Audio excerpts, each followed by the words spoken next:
ꯃꯌꯥꯝ ꯄꯨꯝꯅꯃꯛꯄꯨ ꯑꯦꯝꯄꯊꯤ ꯅꯥꯎꯒꯤ ꯆꯦꯅꯦꯜꯗ ꯇꯔꯥꯝ ꯅꯣꯛꯆꯔꯤ꯫ ꯃꯌꯥꯝ ꯉꯁꯤꯒꯤ ꯚꯤꯗꯤꯑꯣꯁꯤꯗꯤ ꯌꯥꯝ ꯅꯨꯡꯁꯤꯔꯕ ꯏꯆꯥ ꯑꯃ ꯎꯅꯕ ꯆꯠꯄ ꯑꯗꯨꯒ ꯃꯥꯒꯤ ꯃꯔꯨꯞ ꯃꯄꯥꯡ ꯂꯩꯔꯤꯕ ꯂꯣꯏ ꯎꯅꯔꯛꯄ ꯃꯇꯥꯡ ꯚꯤꯗꯤꯑꯣ ꯑꯣꯏꯗꯣꯏꯅꯤ꯫ ꯃꯥꯡꯗ ꯎꯕꯤꯔꯤꯕ ꯏꯆꯥ ꯑꯁꯦ ꯃꯤꯡ ꯂꯤꯂꯤꯀꯥ ꯀꯧꯋꯦ, ꯀꯛꯆꯤꯡꯗꯒꯤꯅꯤ꯫ ꯑꯗꯣ ꯃꯌꯥꯝ ꯏꯆꯥ ꯂꯤꯂꯤꯀꯥꯁꯦ ꯄꯣꯛꯄꯗꯒꯤ ꯇꯥꯏꯕꯪꯄꯥꯟꯒꯤ ꯐꯖꯔꯕ ꯀꯌꯥꯁꯦ ꯎꯕ ꯐꯪꯖꯗ꯭ꯔꯕ ꯂꯥꯏꯕꯛ ꯌꯥꯝꯅ ꯊꯤꯔꯕ ꯏꯆꯥ ꯑꯃꯅꯤ꯫ ꯑꯗꯨꯅ ꯑꯩꯅ ꯌꯥꯝ ꯅꯨꯡꯁꯤꯖꯕ ꯂꯤꯂꯤꯀꯥꯁꯦ ꯈꯣꯟꯖꯦꯜꯁꯨ ꯌꯥꯝ ꯐꯖꯩ, ꯃꯥꯅ ꯏꯁꯩ ꯁꯛꯄꯁꯨ ꯂꯣꯏ ꯇꯥꯍꯜꯂꯛꯀꯦ, ꯑꯗꯨꯒ ꯃꯥꯒꯤ ꯍꯣꯁꯇꯦꯜꯗ ꯂꯩꯃꯤꯟꯅꯔꯤꯕ ꯑꯇꯣꯞꯄ ꯇꯥꯏꯕꯪꯄꯥꯟꯒꯤ ꯐꯖꯔꯕ ꯀꯌꯥ ꯑꯃ ꯎꯕ ꯉꯝꯖꯗ꯭ꯔꯕ ꯃꯤꯠ ꯁꯣꯛꯆꯔꯕ ꯏꯆꯤꯟ ꯏꯅꯥꯎꯁꯤꯡꯁꯦ ꯃꯈꯣꯏ ꯂꯣꯏꯅꯃꯛ ꯊꯦꯡꯅꯍꯜꯂꯛꯀꯦ, ꯑꯗꯨꯒ ꯃꯈꯣꯏ ꯂꯣꯏꯅꯃꯛꯀꯤ ꯈꯣꯟꯖꯦꯜ ꯑꯗꯨꯒ ꯃꯈꯣꯏꯒꯤ ꯃꯤꯡ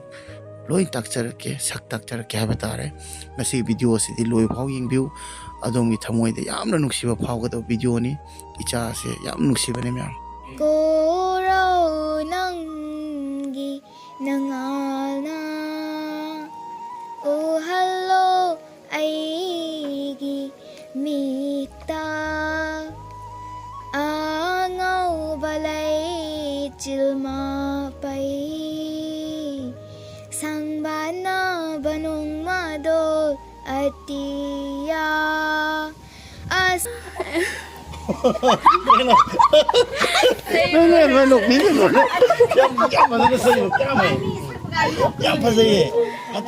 시시하는 빠이고, 시구치는 빠이고, 시 가까이 콩니고, 가까이 콩 옛니고, 아마 탱이 오이제 빠이고, 넉보라, 내가 시 가까이 콩니, 넉보라, 아니 가까주네, 가까주 콩새, 속.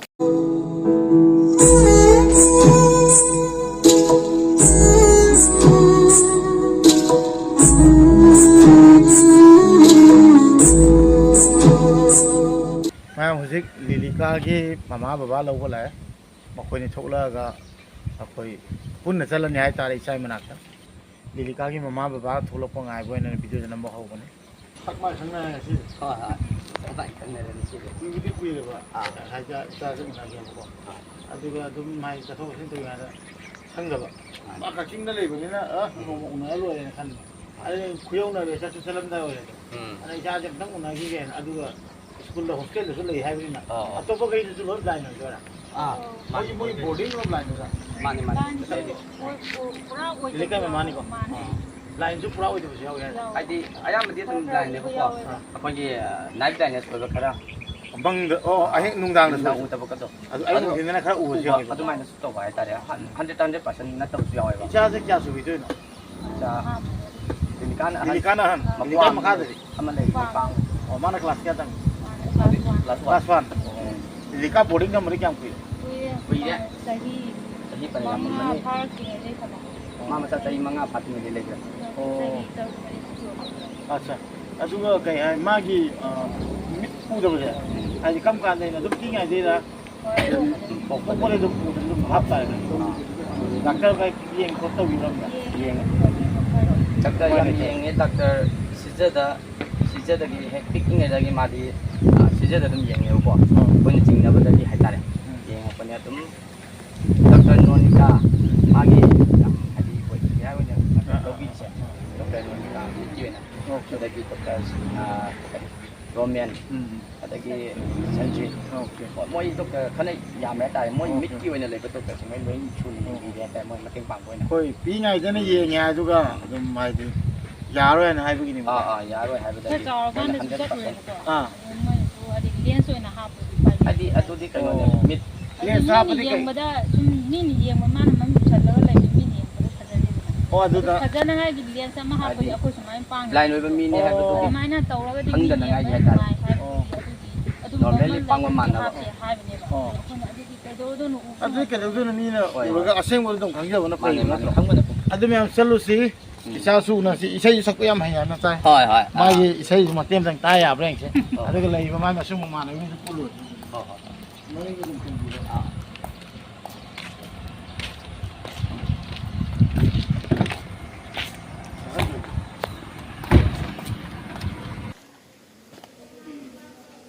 ꯃꯌꯥꯝ ꯌꯧꯖꯔꯦ ꯁꯤꯗ ꯑꯩꯈꯣꯏꯒꯤ ꯏꯆꯥ ꯂꯤꯂꯤꯀꯥ ꯑꯩꯈꯣꯏꯒꯤ ꯂꯩꯔꯤꯕ ꯃꯐꯝꯗꯨꯀꯣ, government of Manipur mission blind school ꯍꯥꯏꯁꯦꯀꯣ, ꯍꯩꯀꯛꯄꯣꯛꯄꯤ Tengnoupal district Manipur. under social welfare department adu myam chatle lae yaure ko adu buji akhoina thengna doise lilika ga magi leiba athe angang sing gan somde lilika baba le mayam mogi moi chak se am ngal li hai tare ko ada lilika le me lilika mama na kan khud hambi no tawre aduga anamana blind aduga nungdang ura udaba gum se am yaw hai tare ko asida lebi ba thongji na sister ga je moi 100% blind ni ba adu moi chat pa khot pa loi anam phajana khang hai tare yam nungsi bane me ai nga sai de la ga moi me ba to si moi chak yam ngal le hai tare ko chak se nungdang gi yam ngan na sa view je phajai view jam phajai fa moi le je me ching mathak ta ni hai ta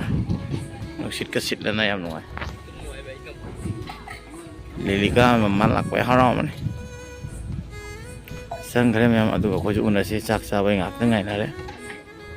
na ba na ni friend je una ba lai ne ta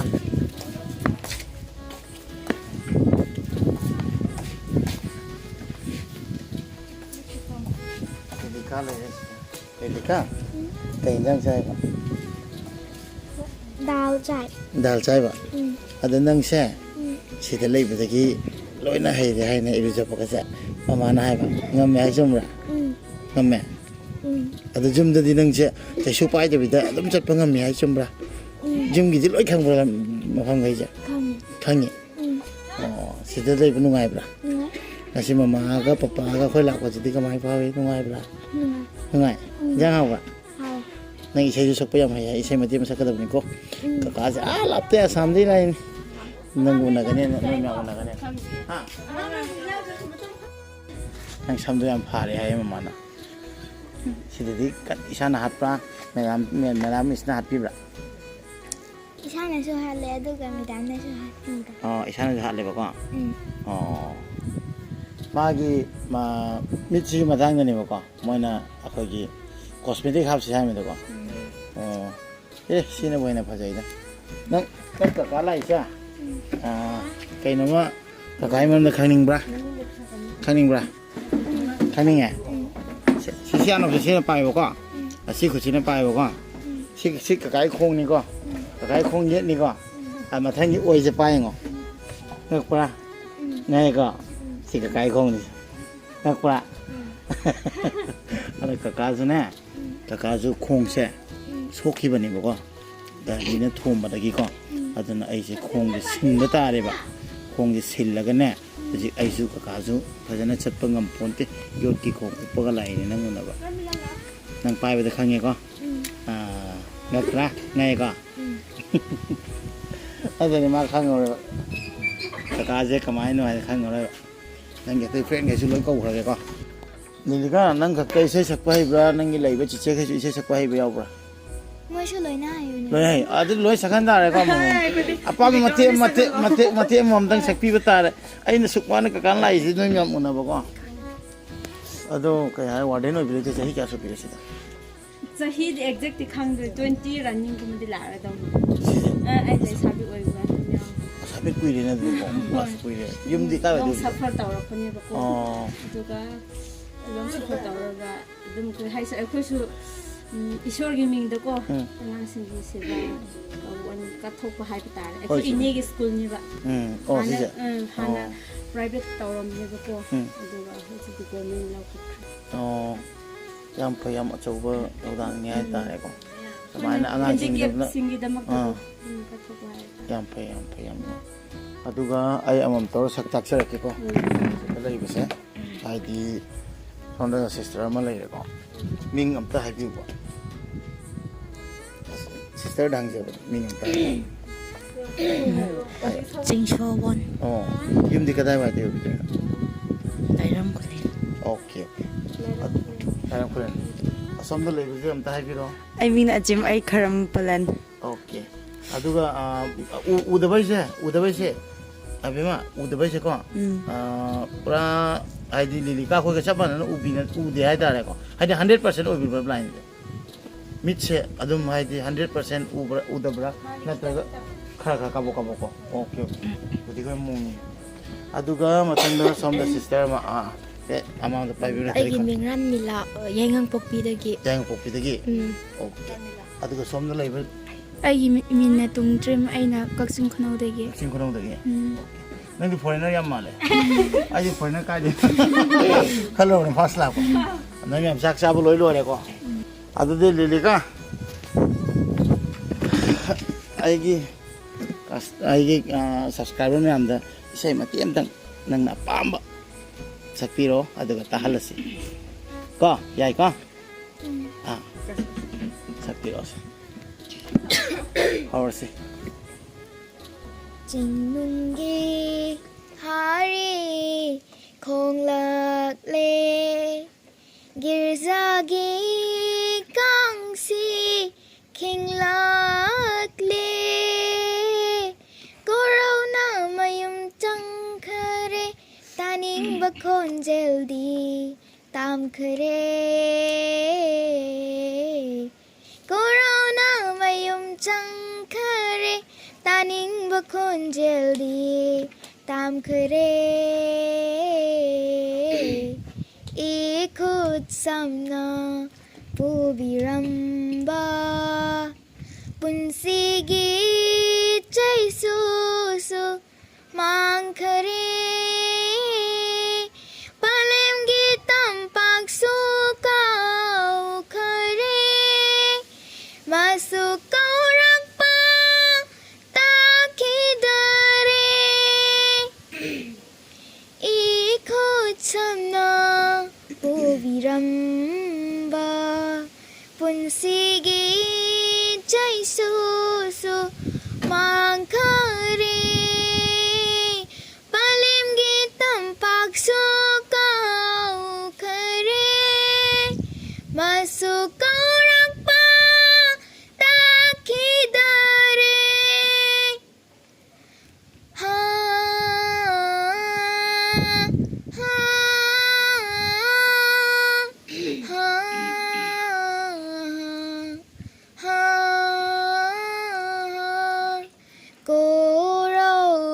고로낭기 능알나 오할로 아이기 미타 앙아우 발레이 질마빠이 상바나 바농마돌 아띠야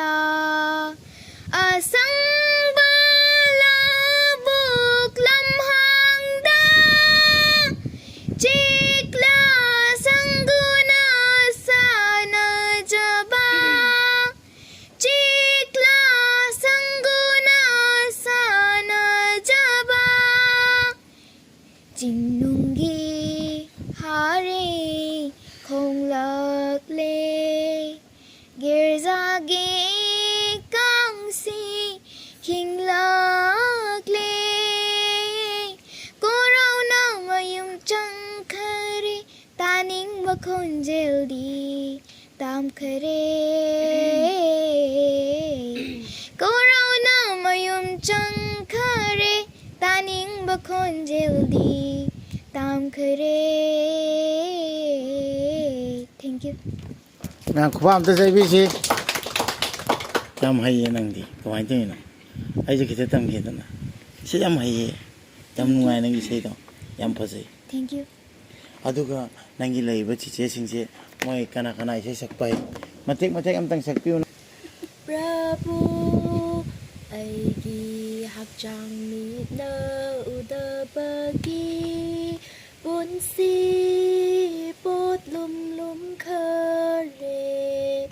aigi na kong na tari basi ai kimit oire Prabhu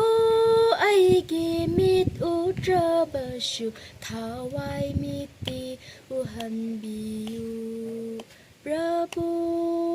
aigi pot lumpu ba ngamna na ba thau chan gi nung shi ba du shola ba na nai ai ha ki bun si ta bi biu pap ki bột lùm bùm na mắc chỉ shu đi cross ina chăm thọc bi yu Prabhu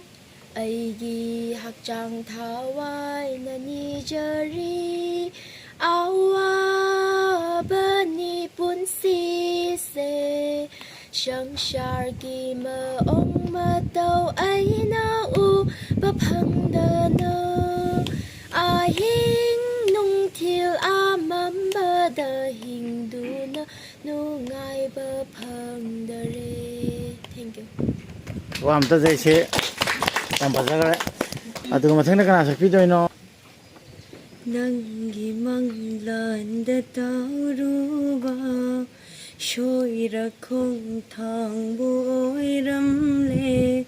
Thamoshina nang boning jaba Nung shilam bidamai tir Nangi nung shibada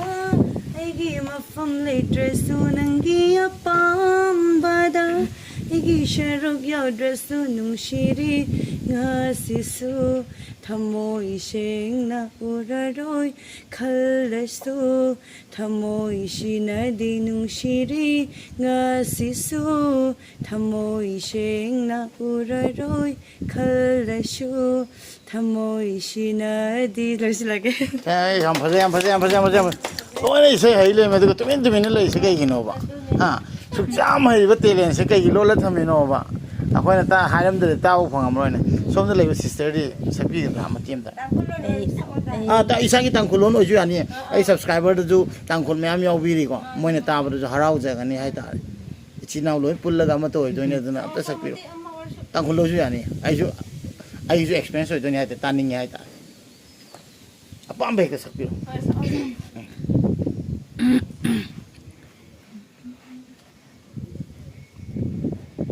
Trigger hai mirin more shong phuli ngơ mơ cha saya mị ngơ piao da tăng khờ mang lam hàng lì mà chát cả thuốc ly pro ho nay imirin ra khang mà thốt mi ya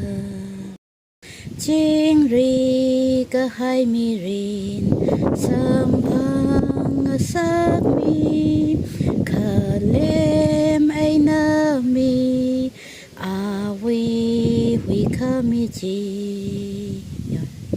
와 아무튼 제비 참 바자가 아들 아무가 땅땅하래 거 아대 앞에 맞으더니 sakpa 있지 하이타브라 아 오이 까이버기나 마이샤 오 아들 사이에 세드나 까이 기탈리바 아두 워킹 찰리니 아니 칸도 워킹 찰라가 낭나 sakpa도 아두 마테가 사이니 칼로 야브라 아 마티마 섹시스 마티엠 당한 비스 마티엠 ям 상나 sak피듯이 녹토 하나 녹토ง่าย녹토 어떻게 살아요ง่าย 허시 지금 삽니다 제가 허시 허즈간기 서이나 맞대 아 눈 밤도 이거 와커다 포리바 하이독 방음다바 와하이니기 항닝나 강자바 니가이니 타모이기 가이바다와자바 낭떠기에이나 립사리 분세기 헨말리에이나 농시바 강함다나 간지 enggak kayak dengan silo tuh kayak yang pasang saya sih 항닝나 왜 녹비는 거래 yang pasang saya yang pasang ye mati yang dengan ngomong yang pasang ah kubang jemis yang pasang yang nungai noy yang lau na pasang kok ada mau gini kan orang kayak kau ya hari ni aku gini ꯃꯣꯏꯒꯤ ꯋꯤꯛꯇꯅꯦ ꯑꯗꯨꯝ fees ꯇꯥꯕ ꯑꯗꯨꯒ chicken ꯇꯥꯕ ꯑꯗꯨꯃꯥꯏꯅꯁꯨ ꯂꯩꯗꯅꯀꯣ ꯂꯩ ꯂꯩ ꯀꯔꯝ ꯅꯨꯃꯤꯠꯇ ꯇꯥꯒꯦ ꯑꯗꯨꯗꯤ ꯃꯣꯏ ꯑꯣꯖꯥꯅ ꯃꯥꯏ ꯍꯔꯥꯎꯕ ꯅꯨꯃꯤꯠꯇ ꯑꯣ ꯐꯪꯕ ꯀꯥꯟꯗ ꯑꯣ ꯁꯦꯂꯔꯤ ꯆꯪꯕ ꯑꯗꯣ ꯀꯥꯟꯗ ꯄꯤꯖꯕꯁꯨ ꯑꯗꯣ ꯑꯅꯝꯕ ꯀꯩꯅ ꯄꯤꯖꯩ ꯆꯤꯀꯟꯅ ꯄꯤꯖꯕ꯭ꯔꯥ ꯍꯥ ꯑꯅꯝꯕ ꯆꯤꯀꯟꯅ ꯄꯤꯖꯕ꯭ꯔꯥ ꯆꯤꯀꯟ ꯄꯤꯖꯕꯁꯨ ꯂꯩ ꯑꯗꯨꯒ ꯐꯤꯁꯀꯨꯝꯕ ꯑꯗꯨꯒ ꯄꯣꯛ ꯑꯗꯨꯒ ꯄꯣꯛꯇꯤ ꯂꯣꯏ ꯆꯥꯏꯕ ꯆꯥꯗꯕꯁꯨ ꯌꯥꯎꯋꯦ ꯀꯅꯥ ꯆꯥꯗꯦ ꯄꯣꯛ ꯁꯋꯟ ꯆꯥꯗꯦ ꯑꯣ ꯑꯗꯨꯒ ꯑꯁꯤ ꯐꯣꯔꯦꯅꯔꯁꯨ ꯆꯥꯗꯦ ꯐꯣꯔꯦꯅꯔꯁꯨ ꯆꯥꯗꯦ ꯋꯥꯎ ꯐꯣꯔꯦꯅꯔ ꯀꯩꯅꯣ ꯅꯪꯗꯤ ꯑꯗꯣ ꯆꯤꯀꯟꯅ ꯈ꯭ꯋꯥꯏ ꯕꯦꯁ ꯇꯥꯔꯅꯤꯀꯣ ꯆꯤꯀꯟ ꯑꯅ ꯏꯁꯩ ꯐꯖꯅ ꯁꯛꯄꯅꯤꯅ ꯍꯌꯦꯡꯒꯤ ꯆꯤꯀꯟꯗꯣ ꯑꯩꯅ ꯀꯣꯡꯉꯝꯃꯅꯤ ꯍꯥꯏꯇꯥꯔꯦꯀꯣ ꯅꯣꯏꯅ ꯏꯁꯩ ꯐꯖꯅ ꯁꯛꯄꯒꯤꯀꯣ ꯅꯠꯇꯦ ꯅꯨꯡꯁꯤꯕ ꯍꯥꯏꯇꯥꯔꯦ ꯑꯩꯅ ꯌꯥꯝ ꯅꯨꯡꯁꯤꯖꯕ ꯑꯣꯖꯥꯁꯨ ꯅꯣꯏ ꯁꯦꯝꯅꯦ ꯑꯗꯨ ꯅꯨꯡꯉꯥꯏꯇꯦ ꯑꯩꯁꯦ ꯑꯩ ꯃꯔꯝꯗ ꯃꯣꯏ ꯈꯪꯗ꯭ꯔꯤꯀꯣ ꯑꯠꯆꯥ ꯍꯧꯖꯤꯛ ꯑꯩ ꯑꯃꯃꯝ ꯇꯧꯔꯒꯗꯤ ꯈꯨꯠꯁꯦ ꯄꯥꯏꯍꯟꯒꯦꯀꯣ ꯑꯩ ꯁꯤꯗ ꯄꯥꯏꯕꯤꯔꯣꯁꯦ ꯁꯤ ꯈꯣꯡꯅꯤꯀꯣ ꯈꯪꯒꯅꯤꯀꯣ ꯁꯦ ꯑꯝꯇ ꯄꯥꯏꯔꯣꯅꯦ ꯌꯦꯡꯉꯨꯅꯦ ꯑꯩ ꯈꯣꯡꯅꯤ ꯁꯤ ꯈꯣꯡꯅꯤ ꯑꯣꯏꯕ ꯏꯁꯇꯤꯜꯗ ꯄꯥꯏꯔꯣꯁꯦ ꯁꯦ ꯈꯨꯠꯇ ꯄꯤꯔꯛꯎꯅꯦ ꯑꯩ ꯈꯪꯍꯟꯒꯦꯅꯦ ꯁꯤ ꯑꯩ ꯈꯣꯡꯅꯤ ꯍꯥꯏꯕꯗꯣ ꯉꯥꯛꯇ꯭ꯔꯥ ꯐꯣꯔꯦꯅꯔ ꯅꯪꯁꯨ ꯂꯥꯛꯑꯣ ꯈꯔ ꯆꯪꯁꯤꯜꯂꯛꯑꯣ ꯅꯠꯇ꯭ꯔꯗꯤ ꯄꯨꯟꯅ ꯂꯧꯃꯤꯟꯅꯔꯅꯤ ꯁꯤ ꯌꯦꯡꯉꯨꯁꯦ ꯈꯣꯡꯅꯤ ꯁꯤ ꯈꯪꯉꯦꯀꯣ ꯑꯗꯨꯅ ꯑꯩꯁꯨ ꯍꯥꯏꯗꯤ ꯅꯣꯏꯅ ꯑꯩ ꯈꯣꯟꯖꯦꯜ ꯇꯥꯔꯒ ꯑꯗꯨꯒ ꯌꯥꯝꯅ ꯅꯨꯡꯉꯥꯏꯅ ꯄꯪꯂꯩ ꯂꯩꯕ ꯅꯠꯇꯦ ꯅꯣꯏꯕꯨ ꯅꯨꯡꯁꯤꯕꯩ ꯃꯔꯝꯗꯣ ꯑꯩꯁꯨ ꯃꯥꯟꯅꯗꯦ ꯃꯌꯥꯝꯒꯀꯣ ꯑꯩꯁꯨ ꯑꯁꯥꯝꯗꯒꯤ ꯂꯥꯛꯄꯅꯤ ꯅꯣꯏꯅ ꯃꯃꯤꯡꯗ ꯇꯥꯕ ꯈꯛꯇꯅꯤ ꯑꯗꯣ ꯑꯩꯁꯨ ꯊꯧꯗꯣꯛ ꯂꯥꯏꯕꯛ ꯊꯤꯕ ꯊꯧꯗꯣꯛꯇꯒꯤ ꯑꯩꯁꯦ ꯒꯥꯔꯤꯅ ꯊꯣꯝꯕꯗꯒꯤ ꯎꯆꯤꯟ ꯅꯥꯆꯤꯟꯅ ꯍꯤꯡꯍꯧꯔꯒ ꯉꯁꯤ ꯈꯣꯡ ꯅꯥꯝꯃ ꯌꯣꯠꯀꯤ ꯍꯥꯞꯄꯒ ꯅꯣꯏ ꯃꯅꯥꯛꯇ ꯂꯥꯛꯏꯅꯤ ꯎꯅꯕꯀꯣ ꯑꯩ ꯈꯣꯡꯗ ꯄꯥꯏ ꯈꯪꯉꯦꯀꯣ ꯍꯧꯖꯤꯛꯇꯤꯀꯣ ꯑꯗꯣ ꯑꯩꯅ ꯅꯣꯏꯕꯨ ꯌꯥꯝ ꯅꯨꯡꯁꯤꯕ ꯑꯗꯨꯒ ꯂꯤꯂꯤ ꯀꯥꯕꯁꯨ ꯎꯅꯅꯤꯡꯉꯛꯄ ꯂꯤꯂꯤ ꯀꯥꯁꯦ ꯌꯨꯝꯗ ꯂꯩꯔꯝꯃꯒꯗꯤ ꯂꯤꯂꯤ ꯀꯥ ꯈꯛꯇ ꯎꯅꯔꯝꯃꯅꯤꯕꯀꯣ ꯑꯗꯣ ꯑꯩꯁꯨ ꯂꯥꯏꯕꯛ ꯐꯕ ꯍꯥꯏꯇꯥꯔꯦ ꯃꯃꯥ ꯕꯕꯥꯅ ꯍꯥꯏꯔꯛꯄꯗ ꯃꯣꯏꯒꯤ ꯂꯤꯂꯤ ꯀꯥꯁꯦ ꯁꯨꯃꯥꯏꯅ ꯕꯣꯔꯗꯤꯡꯗ ꯂꯩ ꯍꯥꯏꯅꯀೋ ꯑꯗꯨꯗ ꯕꯣꯔꯗꯤꯡꯗ ꯃꯥ ꯃꯇꯝꯗꯗꯤ ꯂꯩꯕ ꯅꯠꯇꯦꯁꯦ ꯈꯪꯉꯦꯕ ꯕ꯭ꯂꯥꯏꯟ ꯂꯩꯔꯤꯕ ꯏꯆꯤꯟ ꯏꯅꯥꯎꯈꯩꯁꯨ ꯎꯅꯖꯒꯦ ꯂꯣꯏꯅꯃꯛ ꯏꯆꯤꯟ ꯏꯅꯥꯎ ꯏꯆꯥꯁꯤꯡ ꯉꯥꯛꯇꯅꯤꯀꯣ ꯑꯗꯣ ꯑꯩꯅꯁꯨ ꯁꯤꯗꯩꯁꯤꯒ ꯂꯥꯛꯑꯒ ꯃꯣꯏꯒ ꯄꯨꯅꯤꯡꯕ ꯍꯥꯏꯇꯥꯔꯦꯀꯣ ꯌꯥꯝ ꯅꯨꯡꯁꯤ ꯅꯣꯏ ꯃꯌꯥꯝ ꯊꯦꯡꯅꯕꯁꯦ ꯉꯁꯤ ꯑꯗꯣ ꯂꯤꯂꯤꯒ ꯍꯌꯦꯡꯗꯤ ꯆꯤꯛꯀꯟ ꯈꯔ ꯆꯥꯕꯤꯔꯣꯀꯣ ꯊꯦꯡꯀ꯭ꯌꯨ ꯍꯥꯏꯗ꯭ꯔꯁꯨ ꯌꯥꯏꯌꯦ ꯃꯁꯛ ꯌꯥꯝ ꯅꯨꯡꯁꯤ ꯅꯪꯁꯦ ꯀꯃꯥꯏꯅ ꯇꯧꯋꯤ ꯑꯩ ꯃꯃꯤꯡꯁꯦ ꯌꯨꯇ꯭ꯌꯨꯕꯀ ꯐꯦꯁꯕꯨꯛꯇ ꯑꯦꯝꯄꯨꯇꯤ ꯅꯥꯎ ꯍꯥꯏꯅ ꯂꯩꯕꯅꯦ ꯑꯆꯨꯝꯅꯩꯗꯅ ꯑꯩꯁꯦ ꯑꯕꯤꯖꯤꯠ ꯀꯧꯋꯦꯕꯀꯣ ꯇꯥꯔꯦ ꯗꯥꯒꯤ ꯃꯤꯡ ꯇꯥꯔꯦ ꯕ꯭ꯔꯗꯔꯒꯤ ꯃꯤꯡ ꯇꯥꯈ꯭ꯔꯕꯣ ꯑꯩ ꯏꯁꯩ ꯃꯤꯡꯒ ꯇꯥꯍꯜꯂꯦ ꯌꯥꯝ ꯅꯨꯡꯁꯤꯌꯦ ꯅꯣꯏꯁꯦ ꯏꯟꯇꯔꯚꯤꯌꯨꯁ ꯇꯧꯕꯗ ꯇꯥꯈ꯭ꯔꯕ ꯑꯩꯈꯣꯏꯅ ꯍꯥꯏꯔꯒꯤ ꯈꯟꯖꯦꯜꯗꯀꯣ ꯑꯩ ꯍꯧꯗꯔꯣꯏꯀꯣ ꯇꯥꯏ ꯑꯣ ꯑꯠꯆꯥ ꯃꯣꯏꯅ ꯏꯁꯃꯥꯔꯠ ꯑꯣꯏ ꯂꯩꯔꯝꯃꯤꯅꯦ ꯑꯩꯉꯣꯟꯗ ꯌꯥꯝ ꯊꯥꯖꯗꯣꯏ ꯋꯥꯅꯤ ꯑꯕꯨꯡꯉꯣꯁꯤ ꯃꯃꯤꯡ ꯀꯩ ꯀꯧꯋꯦ ꯑꯁꯤꯅ ꯀꯤꯕꯣꯔꯗ ꯃꯥꯁꯇꯔꯅꯦ ꯀꯤꯕꯣꯔꯗ ꯃꯥꯁꯇꯔ ꯐꯝ ꯑꯠꯆꯥ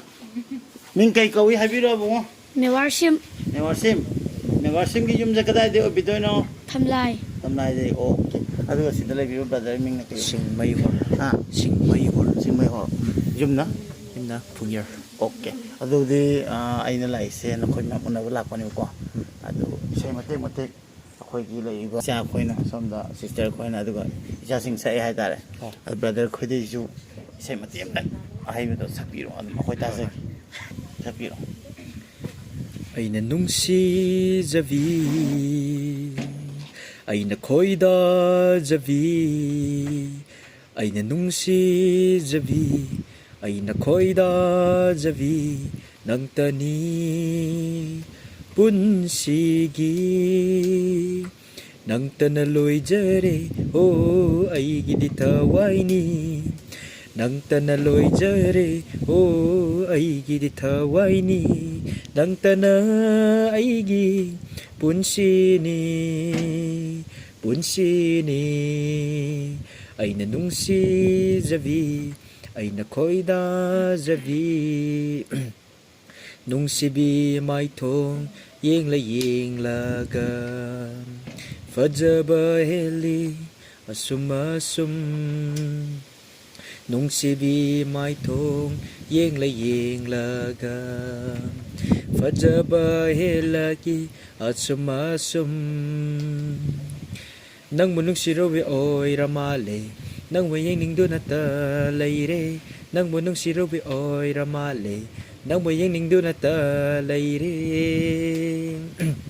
ꯅꯪꯇꯅ ꯑꯩꯒꯤ ꯄꯨꯟꯁꯤꯅꯤ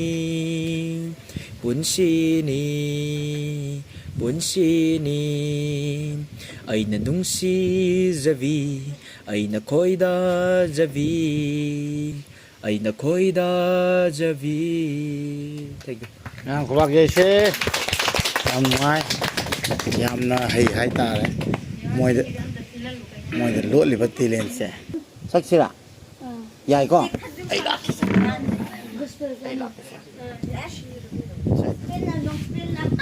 ꯑꯃꯨꯛ ꯏꯁꯩ ꯐꯖꯕ ꯑꯃ ꯁꯛꯇꯣꯛꯑꯁꯤ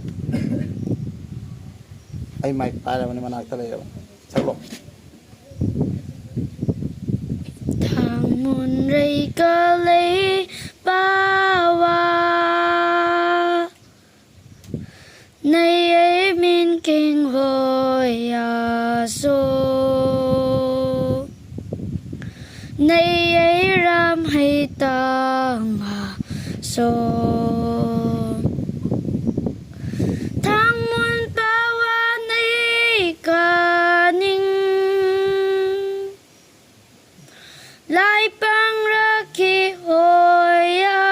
so Lai bang ti mi nam yer nung Thang mun ray ka lay na lim Thang mun ray ka lay ba ba Nay ấy min kinh hồi ya so Nay ấy ram hay tang so Nay ấy ram hay tang so Thank you. ꯋꯥꯟ ꯇꯖꯕꯤꯁꯦ ꯌꯥꯝ ꯍꯩ ꯑꯗꯨꯒ ꯏꯁꯥ ꯏꯁꯥꯒꯤ ꯂꯣꯟꯗ ꯌꯥꯝ ꯅꯨꯡꯁꯤꯅ ꯁꯛꯄꯤꯔꯤꯁꯦ ꯑꯩꯒꯤ ꯅꯨꯡꯁꯤꯕ ꯁꯕꯁꯀ꯭ꯔꯥꯏꯕꯔ ꯂꯣꯏꯅꯃꯛ ꯖꯥꯇꯤ ꯁꯨꯕꯅꯤꯅ ꯉꯁꯤꯗꯤ ꯌꯥꯝ ꯅꯨꯡꯉꯥꯏꯒꯅꯤ ꯍꯥꯏꯇꯥꯔꯦ ꯉꯁꯤꯒꯤ ꯕ꯭ꯂꯣꯒꯁꯤꯗꯤ ꯌꯥꯝ ꯍꯔꯥꯎꯒꯅꯤ ꯑꯗꯨꯒ ꯑꯁꯣꯝꯗꯁꯨ ꯕ꯭ꯔꯗꯔ ꯈꯔ ꯂꯩ ꯑꯩ ꯁꯛ ꯇꯥꯛꯆꯔꯛꯀꯦ ꯃꯤ ꯀꯔꯤ ꯀꯔꯤ ꯊꯣꯛꯄ ꯑꯗꯨꯝ ꯍꯪꯖꯔꯛꯀꯦ ꯍꯥꯏꯕꯤꯔꯛꯎꯀꯣ ꯑꯩ ꯈ꯭ꯋꯥꯏ ꯑꯍꯥꯟꯕꯗ ꯕ꯭ꯔꯗꯔꯗꯩ ꯍꯧꯒꯦ ꯕ꯭ꯔꯗꯔ ꯃꯤ ꯀꯔꯤ ꯍꯧꯕꯤꯒꯦ ꯑꯩꯒꯤ ꯃꯤꯡ ꯄꯥꯔꯗꯤꯉꯝ ꯀꯧꯔꯦ ꯁꯥꯔ ꯑꯣꯀꯦ ꯆꯥꯟꯗꯦꯜꯗꯒꯤꯅꯤ ꯆꯥꯟꯗꯦꯜꯗꯒꯤꯀꯣ ꯑꯠꯆꯥ ꯑꯗꯨꯒ ꯃꯊꯪ ꯑꯗꯨꯝ ꯍꯪꯖꯔꯛꯀꯦ ꯑꯩ ꯃꯤꯡ ꯑꯉꯥꯡꯆꯥ ꯀꯧꯋꯦ ꯑꯩ ꯎꯔꯨꯕꯔꯥꯇꯤꯗꯒꯤꯅꯤ ꯑꯣꯀꯦ ꯑꯗꯨꯒ ꯃꯤꯠꯁꯦ ꯑꯗꯨꯝ ꯀꯕꯛ ꯀꯕꯛ ꯎꯕꯤꯕ꯭ꯔꯥ ꯅꯠꯇ꯭ꯔꯒ ꯄꯨꯔꯥ ꯕ꯭ꯂꯥꯏꯟ ꯍꯥ ꯑꯩꯗꯤ ꯄꯨꯔꯥ ꯎꯗꯦ ꯄꯨꯔꯥ ꯎꯗꯦꯀꯣ ꯑꯠꯆꯥ ꯑꯗꯨꯒ ꯁꯣꯝꯒꯤ ꯕ꯭ꯔꯗꯔꯗꯤ ꯑꯩꯁꯦ ꯍꯣꯏ ꯁꯦꯡꯅꯗꯤ ꯎꯕ ꯉꯝꯗꯦ ꯅꯥꯝ ꯑꯃꯗꯤ ꯑꯣ ꯑꯗꯨ ꯑꯃꯗꯤ ꯁꯨꯡꯎ ꯎꯗ꯭ꯔꯦ ꯑꯠꯆꯥ ꯅꯥꯝ ꯑꯃꯗꯤ ꯁꯨꯡꯎ ꯎꯗꯕ ꯅꯥꯝ ꯑꯃꯅ ꯀꯕꯛ ꯀꯕꯛ ꯈꯤꯇꯪ ꯃꯃꯤꯗꯧꯅꯀꯣ ꯑꯠꯆꯥ ꯑꯗꯨꯒ ꯑꯩꯁꯨ ꯒꯥꯔꯤ ꯑꯦꯛꯁꯤꯗꯦꯟ ꯇꯧꯕꯗꯩꯀꯣ ꯀꯩꯅꯣ ꯈꯣꯡ ꯅꯥꯝꯃ ꯌꯥꯎꯗ꯭ꯔꯕꯅꯤ ꯌꯣꯠꯀꯤ ꯍꯥꯞꯄ ꯂꯩꯔꯤ ꯂꯩ ꯑꯩꯒꯤ ꯃꯤꯡꯅ ꯑꯦꯟꯖꯤꯂꯥꯁ ꯀꯧꯋꯦ ꯑꯥ ꯑꯩ ꯃꯦꯔꯤꯂꯦꯟꯗꯒꯤꯅꯤ ꯑꯣꯀꯦ ꯕ꯭ꯂꯥꯏꯟꯁꯦ ꯄꯥꯔꯁꯦꯟꯇꯦꯖ ꯀꯌꯥ ꯑꯣꯏꯕꯤꯗꯣꯏꯅꯣ ꯑꯩ ꯕ꯭ꯂꯥꯏꯟꯗꯣ 80% 20%ꯁꯦ ꯌꯥꯝ ꯁꯦꯡꯅ ꯎꯕ ꯀꯧꯗꯦꯕꯀꯣ ꯍꯣꯏ ꯑꯗꯨꯝ ꯍꯥꯏꯗꯤ ꯃꯝꯖꯤꯟꯅ ꯃꯃꯤ ꯇꯧꯅ ꯎꯕꯤꯕ꯭ꯔꯥ ꯀꯃꯥꯏꯅ ꯇꯧꯋꯤ ꯍꯣꯏ ꯑꯗꯨꯃꯥꯏꯅ ꯇꯧꯋꯤ ꯑꯣꯀꯦ ꯃꯊꯪ ꯍꯪꯖꯔꯛꯀꯦ ꯁꯣꯝꯗꯁꯨ ꯂꯩꯔꯦ ꯕ꯭ꯔꯗꯔ ꯑꯃ ꯑꯩꯒꯤ ꯃꯤꯡꯅ ꯑꯔꯤꯟ ꯑꯩ ꯌꯥꯏꯉꯪꯄꯣꯛꯄꯤꯗꯩꯅꯦ ꯑꯩꯗꯤ ꯇꯣꯇꯦꯜꯂꯤ ꯕ꯭ꯂꯥꯏꯟꯅꯦ ꯇꯣꯇꯦꯜꯂꯤ ꯕ꯭ꯂꯥꯏꯟ ꯀꯣ ꯑꯠꯆꯥ ꯑꯣꯀꯦ ꯑꯗꯨꯒ ꯁꯣꯝꯗꯁꯨ ꯕ꯭ꯔꯗꯔ ꯑꯃ ꯂꯩꯔꯦ ꯕ꯭ꯔꯗꯔ ꯍꯥꯏꯕꯤꯌꯨ ꯑꯩꯒꯤ ꯃꯤꯡꯅ ꯆꯥꯎꯊꯣꯏ ꯀꯧꯏ ꯑꯩ ꯂꯤꯂꯣꯡ ꯆꯥꯖꯤꯡꯗꯒꯤꯅꯤ ꯂꯤꯂꯣꯡ ꯆꯥꯖꯤꯡꯗꯒꯤ ꯑꯗꯨ ꯕ꯭ꯂꯥꯏꯟꯁꯦ ꯄꯥꯔꯁꯦꯟꯇꯦꯖ ꯀꯌꯥꯝ ꯑꯣꯏꯕꯤꯗꯣꯏꯅꯣ ꯀꯕꯛ ꯀꯕꯛ ꯎꯕꯤꯕ꯭ꯔꯥ ꯅꯠꯇ꯭ꯔꯒ ꯄꯨꯔꯥ ꯎꯗꯕ꯭ꯔꯥ ꯄꯨꯔꯥ ꯎꯗꯦꯀꯣ ꯑꯣꯀꯦ ꯑꯗꯨꯒ ꯁꯣꯝꯗꯁꯨ ꯍꯪꯖꯔꯛꯀꯦ ꯑꯩꯒꯤ ꯃꯤꯡ ꯖꯣꯟ ꯃꯣꯏꯔꯥꯡꯗꯒꯤ ꯄꯥꯔꯁꯦꯟꯇꯦꯖ ꯂꯤꯃꯤꯠꯀꯤ ꯎꯕꯁꯦ 9 ꯕ꯭ꯂꯥꯏꯟ ꯀꯕꯛ ꯀꯕꯛ ꯎꯕꯤꯕ꯭ꯔꯥ ꯅꯠꯇ꯭ꯔꯒ ꯄꯨꯔꯥ ꯎꯗꯕ ꯌꯥꯝ ꯎꯗꯦ ꯁꯦꯡꯗꯦꯕꯀꯣ ꯑꯠꯆꯥ ꯑꯠꯆꯥ ꯁꯤꯅꯤ ꯃꯌꯥꯝ ꯏꯆꯤꯜ ꯏꯅꯥꯎꯈꯩꯅ ꯑꯩꯅ ꯉꯁꯤ ꯂꯥꯛꯑꯒ ꯃꯌꯥꯝꯁꯤ ꯊꯦꯡꯅꯔꯒ ꯄꯨꯟꯕ ꯑꯗꯨꯒ ꯃꯌꯥꯝꯁꯨ ꯈꯪꯕꯤꯔꯕꯅꯤꯀோ ꯄꯨꯟꯁꯤꯒꯤ ꯃꯍꯥꯎ ꯃꯈꯜ ꯃꯊꯦꯜ ꯍꯥꯏꯁꯦꯀꯣ ꯂꯩꯔꯤꯕ ꯏꯆꯤꯜ ꯏꯅꯥꯎꯁꯤꯡ ꯏꯆꯥꯁꯤꯡ ꯃꯣꯏꯅ ꯍꯤꯡꯉꯤꯕ ꯂꯥꯏꯐ ꯁ꯭ꯇꯥꯏꯜ ꯑꯗꯨꯒ ꯑꯩꯈꯣꯏꯒꯤ ꯂꯥꯏꯐ ꯁ꯭ꯇꯥꯏꯜꯒ ꯌꯥꯝ ꯊꯤꯅ ꯈꯦꯠꯅꯩꯀꯣ ꯑꯗꯨꯒꯤ ꯅꯨꯡꯁꯤꯕꯗꯨꯅꯅꯤ ꯉꯁꯤ ꯑꯩꯅꯁꯨ ꯂꯥꯛꯇꯅ ꯃꯈꯣꯏꯕꯨ ꯌꯥꯝ ꯎꯅꯅꯤꯡꯕ ꯑꯗꯨꯒ ꯍꯥꯏꯗꯤ ꯃꯈꯣꯏꯅ ꯂꯩꯔꯤꯕ ꯇꯦꯂꯦꯟ ꯍꯧꯖꯤꯛꯀꯤ ꯏꯁꯩ ꯁꯛꯈꯤꯕ ꯃꯌꯥꯝꯁꯦ ꯂꯣꯏꯅꯃꯛ ꯌꯥꯝ ꯇꯥꯕꯗꯁꯨ ꯅꯨꯡꯉꯥꯏ ꯌꯥꯝ ꯂꯣꯜꯂꯒ ꯇꯦꯂꯦꯟꯁꯦ ꯂꯩꯔꯝꯃꯦ ꯍꯥꯏꯇꯥꯔꯦ ꯑꯩ ꯂꯥꯛꯑ ꯇꯥꯕ ꯐꯪꯖꯕ ꯑꯩꯅ ꯃꯣꯏꯅ ꯉꯥꯏꯍꯥꯛꯇꯪ ꯄꯨꯟꯕ ꯐꯪꯖꯕꯁꯦ ꯌꯥꯝ ꯅꯨꯡꯉꯥꯏ ꯑꯗꯣ ꯕ꯭ꯔꯗꯔ ꯑꯩꯈꯣꯏ ꯍꯧꯖꯤꯛ ꯐꯝꯃꯤꯕ ꯇꯔꯨꯛ ꯃꯔꯛꯁꯤꯗ ꯏꯁꯩ ꯀꯅꯥꯅ ꯁꯛꯄꯤꯗꯣꯏꯅꯣ ꯍꯧꯖꯤꯛ ꯑꯩ ꯂꯣꯟꯒꯤ ꯑꯃ ꯁꯛꯀꯦ ꯁꯛꯎ ꯑꯩ ꯃꯥꯏꯛ ꯄꯥꯏꯔꯦ ꯁꯛꯄꯤꯌꯨ Yani yan, saning mo success. Nghe mắc ram yo la minu pang dơ dê ma khi va in na ba tha chim ba ta ta re a pha ne men sa khi va matam na nghe ma ram yo la chim ban ta I think above Infal journey Chandel to Infal ka journey I remember now what shall I do alone in this world pray for me mission na ong ning thank you Wam ta dei bise. Atei di kana ko masakpi ke tabal le bibra. Tum hai biro ikai su kai di. 저 수업 마셔야 돼. Hindi से हम सकते हाँ हिंदी सो सो सो एक दिन मोहब्बत मोर पर एक दिन कली के मोर पर तेरी हथेली पर लिखूं मैं ओ दवा कुबा को तुम कर से भी रही तावन वाई ना ओ से भी रो तकल्लुफ़ छोड़ कर फिर तू झुका कर गिरे नजर रखना मेरे कांधे पे सर जिंदगी कुछ तो बता जिंदगी अपना बता जिंदगी कुछ तो बता जिंदगी अपना बता जिंदगी थैंक यू कुबा के भी रो ma'am yang nungai ado hayeng gise hayeng gi ai gi rom dei ko nam yam bu nuksi dana aina hayeng gi chabagi adi one time gi chicken do aina kongjara da bane no myam ona bai nuksi bagi ko anu de nuksi bagi ni aina ai lai bagi na sa da ba ko no myam la ga pun ma do yamna harau za bai ta ko adu no na koi da bi da isai ga sakpi tana ga to do ai su yam nungai ta re aduga akhoi chalamdai da akhoi punna video matema ko ai nambiriba akhoi gi sibana na nambi gani hai tare akhoi aduga reel matema namgani ko adu reel do loi chapmina si aduga adugi reels tuna aina social media da thadok toini ase gi video content ge loi thadok toini aduga noina sida changa laire na mina khangwa na khangano mayam pumbadane na puthok toi je ko e samai tawna noi myam nuksibai sina myam lai ya je ko adwaina khangdoi ko yam nungsi liliga na yawono ko harau harau layo aduga mathang lakpadasu amuk lakke aduga amuk thengna se ko jumde le jumde lakke si le jum myam lak myam unaba lakani hai tare ko ana noi myam punok poina haiga dabadi aisu asi uchin na china hingau bani atopa mina nungai leba tawna aisu nungai pham khangde aisu chatpa wai khong na ma yaudabani na ai ngasi khong yot ki hapaga yang wana chala lai ni noi se unaning bagi na ngasi laktana unabu phangge si so yam harau se aduga wakhan nungai taba tawon okhoi se isona sema thabira bani samaina hona ru roina si je atopa da ngam ngam moi haina isona pi da bane ba si magunje akhoi akhoi da pi bani aidi sigi icha sina hona ba ngam gani aduga sigi mama pa sina hona ba ngam gani haida akhoi da isona changdam bani hai tare adwai tawra akhoi se amamam loi special ngatanya na khallo noi noi na samak se adana akhoi ju tawngam da thabak kaimta leite angam ba thakta loi honau adu isai sakpani khangde amama tawbani khangde isagi apam do dum tawbiu aduna noina heli amona de akhoi degi ko noi di yam khange akhoi de ujik mit usilaga chalo ai de akhoi tusin garne noi di yamna hai tare ko ana noina heli na akhoi degi hai tare ana na sana saw handana khangano akoina unaba lakningi sing asi nogi myam magun yaw bagine ꯑꯗꯨꯅ ꯅꯣꯏꯁꯦ ꯃꯁꯥ ꯑꯃꯃꯝ ꯁꯦꯂꯤꯕ꯭ꯔꯤꯇꯤꯅꯤ ꯍꯥꯏꯕ ꯇꯥꯔꯦ ꯑꯩꯈꯣꯏ ꯂꯤꯂꯤꯀꯥꯁꯦ ꯁꯦꯂꯤꯕ꯭ꯔꯤꯇꯤꯅꯤ ꯂꯣꯏꯅꯃꯛ ꯁꯦꯂꯤꯕ꯭ꯔꯤꯇꯤꯅꯤ ꯅꯣꯏ ꯏꯁꯩꯒꯗꯤ ꯌꯥꯝ ꯅꯨꯡꯉꯥꯏ ꯑꯩꯁꯨ ꯉꯥꯏꯍꯥꯛꯇꯪ ꯂꯥꯛꯄꯁꯦ ꯑꯋꯥꯕ ꯀꯥꯎꯏ ꯍꯥꯏꯕ ꯇꯥꯔꯦ ꯑꯗꯣ ꯑꯩ ꯂꯥꯛꯄꯁꯦ ꯅꯣꯏꯗꯤ ꯀꯔꯤ ꯐꯥꯎꯕꯤ ꯅꯨꯡꯉꯥꯏꯕ꯭ꯔꯥ ꯅꯨꯡꯉꯥꯏ ꯀꯌꯥꯝ ꯅꯨꯡꯉꯥꯏꯒꯦ ꯌꯥꯝ ꯅꯨꯡꯉꯥꯏꯁꯨ ꯅꯨꯡꯉꯥꯏꯀꯣ ꯑꯗꯣ ꯃꯊꯪ ꯂꯥꯛꯄꯗ ꯑꯃꯨꯛ ꯊꯦꯡꯅꯁꯤ ꯉꯁꯤꯅ ꯂꯣꯏꯕ ꯅꯠꯇꯦꯀꯣ ꯑꯗꯨꯒ ꯑꯩꯅ ꯍꯥꯏꯕꯗꯣ ꯁꯤꯕ ꯑꯩꯈꯣꯏꯁꯦ ꯋꯥꯔꯗꯦꯟꯗ ꯑꯩ ꯍꯥꯏꯖꯒꯦꯕꯀꯣ ꯈꯤꯇꯪ ꯂꯥꯞꯇꯦ ꯃꯥ ꯅꯝꯃꯛꯀꯅꯦꯕꯀꯣ ꯑꯩꯈꯣꯏ ꯃꯌꯥꯝ ꯑꯗꯨꯝ ꯆꯠꯃꯤꯟꯅꯕ ꯃꯇꯦꯛ ꯑꯃꯇꯪꯀꯣ ꯑꯩꯒꯤ ꯏꯆꯤꯜ ꯏꯅꯥꯎ ꯂꯣꯏ ꯕ꯭ꯂꯥꯏꯟ ꯉꯥꯛꯇꯅꯤ ꯍꯥꯏꯗꯣ ꯑꯗꯣ ꯁ꯭ꯀꯨꯜꯁꯤꯕꯨꯁꯨ ꯑꯣꯏꯅ ꯄ꯭ꯔꯣꯃꯣꯠ ꯇꯧꯕ ꯑꯣꯏꯅꯀꯣ ꯍꯥꯏꯗꯤ ꯁꯤꯗ ꯂꯩꯔꯤꯕꯁꯦ ꯑꯩꯅ ꯎꯠꯆꯅꯤꯡꯕ ꯍꯥꯏꯇꯥꯔꯦ ꯑꯗꯨꯃꯥꯏꯅ ꯇꯧꯔꯒ ꯃꯣꯏ ꯃꯌꯥꯝꯁꯦ ꯈꯨꯠ ꯄꯥꯏꯔ ꯁꯝꯕꯤꯔ ꯃꯈꯥ ꯀꯨꯝꯊꯗꯣꯏꯔꯥ ꯀꯃꯥꯏꯅ ꯇꯧꯗꯣꯏꯅꯣ ꯑꯝꯇ ꯇꯧꯕꯤꯔꯒ ꯑꯗꯨꯃꯥꯏꯅ ꯚꯤꯗꯤꯑꯣꯗꯣ ꯂꯣꯏꯁꯤꯟꯅꯕ ꯇꯧꯔꯣ ꯑꯩꯁꯨ ꯑꯩꯈꯣꯏ ꯈꯤꯇꯪ ꯉꯥꯡꯖꯒꯦ ꯍꯣꯏ ꯌꯥꯝ ꯅꯨꯡꯉꯥꯏꯔꯦ ꯑꯩꯈꯣꯏ ꯁꯥꯔꯅ ꯁꯨꯃꯥꯏꯅ ꯑꯩꯈꯣꯏꯕꯨ ꯃꯥ ꯃꯁꯥꯁꯨ ꯗꯤꯁꯦꯕꯤꯂꯤꯇꯤꯅꯦ ꯑꯗꯨꯅ ꯑꯩ ꯈꯛ ꯅꯠꯇꯅ ꯑꯩꯈꯣꯏ ꯃꯌꯥꯝꯁꯤꯁꯨ ꯂꯩꯍꯧꯔꯦ ꯍꯥꯏꯅ ꯑꯩꯈꯣꯏ ꯃꯌꯥꯝꯕꯨ ꯅꯤꯡꯁꯤꯡꯕꯤꯗꯨꯅ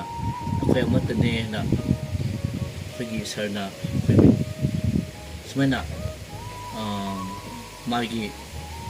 ꯍꯔꯥꯎꯕꯒꯨꯝꯕ ꯅꯨꯡꯉꯥꯏꯕꯒꯨꯝꯕ ꯑꯩꯈꯣꯏ ꯃꯌꯥꯝꯗ ꯐꯣꯡꯗꯣꯛꯄ ꯇꯥꯛꯄꯤꯒꯤꯗꯃꯛꯇ ꯑꯍꯥꯟꯕꯗ ꯑꯩꯈꯣꯏꯒꯤ ꯁꯥꯔꯕꯨꯁꯨ ꯌꯥꯝ ꯅꯨꯡꯉꯥꯏꯔꯦ ꯑꯗꯨꯅ ꯑꯩꯈꯣꯏꯁꯤ ꯗꯤꯐ꯭ꯔꯦꯟꯂꯤ ꯑꯦꯕꯤꯂꯤꯇꯤ ꯄꯔꯁꯟ ꯍꯥꯏꯕꯅꯤ ꯃꯌꯥꯝꯗꯒꯤ ꯇꯣꯞ ꯇꯣꯞꯅ ꯉꯝꯖꯕ ꯑꯩꯈꯣꯏꯁꯨ ꯂꯩꯌꯦ ꯍꯥꯏꯕꯁꯦ ꯑꯁꯤꯅ ꯇꯥꯛꯄꯅꯦ ꯗꯤꯐ꯭ꯔꯦꯟꯂꯤ ꯗꯤꯁꯦꯕꯤꯂꯤꯇꯤ ꯄꯔꯁꯟ ꯍꯥꯏꯕꯁꯦ ꯑꯗꯨꯅ ꯑꯩꯈꯣꯏꯁꯨ ꯉꯁꯤ ꯈꯣꯡ ꯇꯦꯛꯆꯔꯕꯁꯨ ꯃꯤꯠ ꯅꯥ ꯎꯗ꯭ꯔꯕꯁꯨ ꯑꯩꯈꯣꯏꯁꯨ ꯍꯤꯡꯂꯤꯉꯩꯗ ꯑꯩꯈꯣꯏꯒꯤ ꯁꯃꯥꯖꯁꯤꯗ ꯑꯩꯈꯣꯏꯅ ꯑꯗꯨꯝ ꯀꯔꯤ ꯇꯧꯕ ꯑꯩꯈꯣꯏꯒꯤ ꯉꯝꯖꯕ ꯁꯤ ꯑꯩꯈꯣꯏꯁꯨ ꯎꯖꯗ꯭ꯔꯁꯨ ꯈꯣꯡ ꯇꯦꯛꯆꯔꯕꯁꯨ ꯑꯩꯈꯣꯏꯒꯤ ꯉꯝꯖꯕꯗꯣ ꯁꯃꯥꯖꯗ ꯎꯠꯍꯜꯂꯒ ꯑꯩꯈꯣꯏꯁꯨ ꯅꯈꯣꯏꯒꯨꯝꯕꯅ ꯔꯤꯒꯨꯂꯔ ꯄꯔꯁꯟ ꯅꯣꯏꯒꯨꯝꯅ ꯑꯩꯈꯣꯏꯁꯨ ꯑꯃꯠꯇꯅꯦ ꯍꯥꯏꯅ ꯑꯩꯈꯣꯏ ꯈꯪꯃꯤꯟꯅꯔꯒ ꯑꯩꯈꯣꯏ ꯑꯃꯅ ꯑꯃ ꯍꯟꯊꯅ ꯌꯦꯡꯅꯗꯕꯤꯗ ꯅꯨꯡꯁꯤ ꯆꯥꯟꯅꯅ ꯂꯩꯃꯤꯟꯅꯁꯤ ꯍꯥꯏꯅꯤꯡꯉꯤ ꯑꯗꯨꯒ ꯑꯩꯈꯣꯏꯒꯤ ꯕ꯭ꯔꯗꯔꯒꯤ ꯑꯩꯈꯣꯏꯒꯤ ꯁꯔꯁꯨ ꯃꯥꯒꯤ ꯂꯦꯛ ꯐ꯭ꯔꯦꯛꯆꯔ ꯑꯣꯏꯌꯦ ꯑꯗꯨ ꯃꯥ ꯑꯥꯔꯇꯤꯐꯤꯁꯦꯜ ꯈꯣꯡ ꯍꯥꯞꯄ ꯂꯩꯕꯁꯤꯗꯁꯨ ꯃꯥꯏ ꯃꯊꯛꯁꯨ ꯏꯁꯣꯔꯅ ꯆꯥꯟꯕꯤꯗꯨꯅ ꯄꯨꯛꯅꯤꯡ ꯁꯣꯟꯊꯕ ꯍꯟꯊꯕ ꯀꯔꯤꯁꯨ ꯂꯩꯇꯅ ꯄꯨꯟꯁꯤ ꯁꯥꯡꯅ ꯑꯁꯨꯃꯥꯏꯅ ꯃꯇꯝ ꯆꯨꯞꯄꯗ ꯑꯩꯈꯣꯏ ꯁꯨꯃꯥꯏꯅ ꯅꯤꯡꯁꯤꯡꯅꯔꯒ ꯑꯃꯒ ꯑꯃ ꯎꯅꯗꯨꯅ ꯑꯩꯈꯣꯏ ꯍꯔꯥꯎ ꯐꯣꯡꯗꯣꯛꯇꯨꯅ ꯅꯨꯡꯉꯥꯏꯅ ꯍꯤꯡꯃꯤꯟꯅꯁꯤ ꯑꯩꯅ ꯑꯩꯈꯣꯏꯒꯤ on behalf of the Mission Blind Schoolꯒꯤ ꯁ꯭ꯇꯨꯗꯦꯟꯒꯤ ꯃꯥꯏꯀꯩꯗꯒꯤ ꯁꯤ ꯑꯃꯗꯤ ꯍꯥꯏꯖꯔꯒ ꯂꯣꯏꯁꯤꯟꯖꯔꯒꯦ ꯌꯥꯝ ꯅꯨꯡꯉꯥꯏ ꯊꯦꯡꯛ ꯌꯨ ꯌꯥꯝ ꯅꯨꯡꯁꯤ ꯁꯨꯃꯥꯏꯅ ꯕ꯭ꯔꯗꯔꯅꯁꯨ ꯑꯩꯉꯣꯟꯗ ꯑꯣꯛꯄꯤꯕ ꯑꯗꯣ ꯕ꯭ꯔꯗꯔ ꯑꯗꯨꯝ ꯀꯧꯔꯁꯨ ꯌꯥꯏ ꯑꯩ ꯁꯥꯔ ꯀꯧꯕꯁꯦ ꯀꯥ ꯍꯦꯟꯅ ꯄꯥꯝꯗꯦ ꯌꯥꯝ ꯆꯝꯃꯦ ꯑꯩꯗꯤꯀꯣ ꯑꯗꯨꯅ ꯏꯆꯤꯟ ꯏꯅꯥꯎꯅꯤ ꯈꯟꯕꯤꯌꯨ ꯑꯗꯨꯒ ꯌꯨꯝꯒꯤ ꯐꯦꯃꯤꯂꯤ ꯅꯣꯏ ꯃꯌꯥꯝꯒꯤ グループꯇ ꯑꯗꯨꯝ ꯑꯩꯁꯨ ꯃꯦꯝꯕꯔ ꯑꯃꯅꯤ ꯍꯥꯏꯅ ꯈꯟꯕꯤꯌꯨ ꯑꯗꯣ ꯅꯪꯅ ꯍꯥꯏꯕꯗꯣ ꯑꯩ ꯌꯥꯝ ꯅꯨꯡꯁꯤ ꯑꯩꯉꯣꯟꯗꯁꯨ ꯅꯪꯅ ꯊꯧꯅꯥ ꯍꯥꯞꯄꯤꯔꯦꯀꯣ ꯑꯗꯨꯃꯥꯏꯅ ꯑꯩꯈꯣꯏ ꯄꯨꯟꯅ ꯈꯨꯠ ꯁꯝꯅꯔꯒꯀꯣ ꯄꯨꯟꯅ ꯑꯩꯈꯣꯏ ꯍꯤꯡꯗꯕ ꯌꯥꯗꯦ ꯈꯨꯠ ꯁꯝꯅꯔꯒ ꯍꯤꯡꯃꯤꯟꯅꯁꯤ ꯑꯗꯣ ꯅꯨꯡꯉꯥꯏ ꯂꯩꯃꯤꯟꯅꯁꯤ ꯃꯁꯤꯃꯇꯪ ꯍꯥꯏꯅꯤꯡꯉꯤ ꯑꯗꯨ ꯂꯤꯂꯤꯀꯥ ꯑꯃꯨꯛ ꯆꯠꯄ ꯇꯥꯔꯦ ꯑꯩꯈꯣꯏ ꯁꯤꯗ ꯚꯤꯗꯤꯑꯣ ꯃꯇꯦꯛ ꯑꯃ ꯅꯝꯁꯤꯀꯣ ꯈꯨꯠ ꯁꯝꯅ ꯆꯠꯁꯤꯀꯣ ꯑꯗꯨꯒ ꯐꯣꯇꯣꯁꯨ ꯅꯝꯁꯤ ꯑꯩꯈꯣꯏ ꯃꯌꯥꯝ ꯈꯔꯀꯣ ꯃꯌꯥꯝ ꯆꯠꯂꯝꯗꯥꯏ ꯑꯣꯏꯔꯦ ꯑꯗꯨꯒ ꯔꯤꯜꯁ ꯃꯇꯦꯛ ꯑꯃ ꯅꯝꯒꯦ ꯇꯧꯕꯅꯤ ꯃꯃꯥꯡꯗ ꯎꯕꯤꯔꯤꯕ ꯏꯆꯤꯟ ꯏꯅꯥꯎꯁꯤꯡ ꯂꯣꯏꯅꯃꯛ ꯃꯤꯠꯅ ꯅꯨꯡꯉꯥꯏꯅ ꯇꯥꯌꯣꯡꯄꯥꯟꯒꯤ ꯐꯖꯕ ꯀꯌꯥ ꯎꯕ ꯐꯪꯖꯗ꯭ꯔꯕ ꯏꯆꯤꯟ ꯏꯅꯥꯎ ꯉꯥꯛꯇꯅꯤ ꯃꯔꯥꯏꯕꯛ ꯌꯥꯝꯅ ꯊꯤꯔꯕ ꯑꯗꯨꯅ ꯃꯌꯥꯝ ꯑꯩꯅꯁꯨ ꯌꯥꯝ ꯅꯨꯡꯁꯤ ꯃꯌꯥꯝꯅꯁꯨ ꯅꯨꯡꯁꯤꯕꯤꯌꯨ ꯑꯗꯨꯒ ꯃꯈꯣꯏꯕꯨ ꯊꯧꯅꯥ ꯈꯔꯗꯪ ꯍꯥꯞꯄꯗ ꯃꯈꯣꯏꯅ ꯍꯔꯥꯎꯖꯕꯗꯣ ꯑꯗꯨ ꯌꯥꯝ ꯅꯨꯡꯁꯤ ꯍꯥꯏꯇꯥꯔꯦ ꯃꯌꯥꯝ ꯃꯈꯣꯏꯒꯤ ꯂꯥꯏꯐ ꯁ꯭ꯇꯥꯏꯜꯁꯦ ꯑꯩꯈꯣꯏꯒꯤ ꯌꯥꯝ ꯈꯦꯠꯅꯩ ꯑꯗꯨꯅ ꯃꯈꯣꯏꯅ ꯑꯩꯈꯣꯏꯗꯒꯤ ꯌꯥꯝ ꯊꯥꯛ ꯍꯦꯟꯅ ꯋꯥꯡꯉꯦꯅ ꯊꯝꯃꯦ ꯑꯩꯗꯤ ꯃꯌꯥꯝ